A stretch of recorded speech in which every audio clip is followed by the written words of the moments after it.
नांदेड़ में फायरिंग की वारदात अंजाम देने वाले मुलजिमीन को पुलिस ने गिरफ्तार कर लिया है। मुलजिमीन की गिरफ्तारी के लिए पुलिस की जानिब से की गई कोशिशों के बारे में मालूमात देने के लिए जिला एसपी संजय जादव ने आज प्रेस कॉन्फ्रेंस का इनेकाद किया। प्रेस कॉन्फ्रेंस में मीडिया नुमाइंदों से बात करते हुए संजय जादव ने कहा कि पुलिस ने जिन्हें गिरफ्तार किया है इनमें प्रेम सिंह उर्फ पम्मू, मुक्तेश्वर उर्फ गोलू, इन दोनों के नाम शामिल है।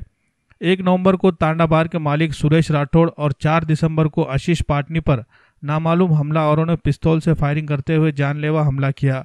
इन दोनों वारदातों के सामने आने के बाद नांदेड़ के ताजिर बरादरी में डर और खौफ का माहौल पैदा हो गया था।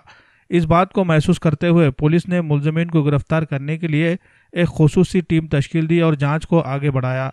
तफ्तीश के दौरान पुलिस को खुफिया जरिए से मिलने वाली मालूमात की बुनियाद पर कार्रवाई की गई, जिसमें दोनों मुलजिमीन को गिरफ्तार करने में कामयाबी हासिल हुई। पुलिस ने इनके कब्जे से उस पिस्तौल को भी बरामद कर लिया है जो हमले में इस्तेमाल की गई थी। मुलजिमीन के खिलाफ ताज़रात हिंद की मुख्तलिफ दफ़ात के तहत वज़ीराबाद पुलिस स्टेशन में मुकदमा दर्ज करते हुए उन्हें आज नांदेड़ की ज़िला अदालत में पेश किया गया। अदालत से इन्हें पुलिस तहवील में रवाना करने की मांग की गई थी, जिस पर अदालत दोनों को 3 दिन के लिए पुलिस तहवील में भेजने का हुक्म दिया है। पुलिस तफ्तीश के जरिए ये पता लगाने की कोशिश कर रही है कि ताजिरों पर हमला करने के पीछे क्या मकासद कार फरमा रहे हैं और उनके साथ मजीद कौन कौन लोग मुलविस है।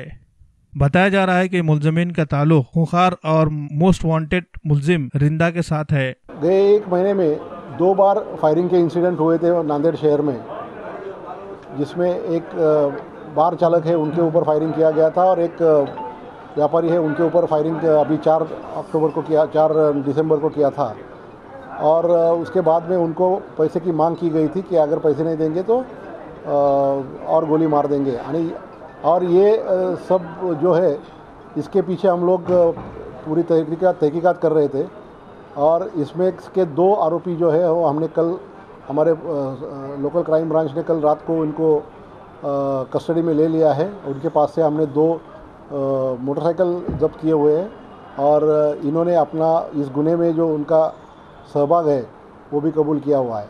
इसमें रिंदा उर्फ हरजीत सिंह, ये जो यहाँ का जो क्रिमिनल है इसका हाथ है। सर, पकडलेला एक आरोपी महाराष्ट्र के